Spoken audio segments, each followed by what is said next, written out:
আমার আজকের রেসিপি ঝিঙে আলু দিয়ে ঝোল ঝোল আলু পোস্ত। তার জন্য লাগছে পোস্ত বাটা, পেঁয়াজ কুচি, কাঁচা লঙ্কা বাটা, হলুদ গুঁড়ো, লঙ্কার গুঁড়ো অল্প পরিমাণে, সর্ষের তেল আর স্বাদ মতো নুন ও চিনি। প্রথমে তেলের মধ্যে ভালো করে পেঁয়াজটাকে ভেজে নিয়ে ওর মধ্যে দিয়ে দেবো আলু আর ঝিঙেটা। নুন হলুদ দিয়ে খুব ভালো করে কষিয়ে নিয়ে দিয়ে দেবো পোস্ত বাটাটা।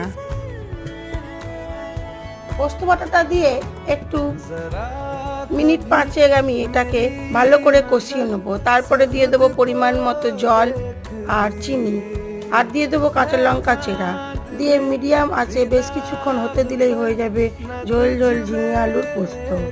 আমার এই ভিডিওগুলি যদি আপনাদের ভালো লেগে থাকে তাহলে লাইক, শেয়ার, সাবস্ক্রাইব অবশ্যই করবেন। সবাই ভালো থাকবে।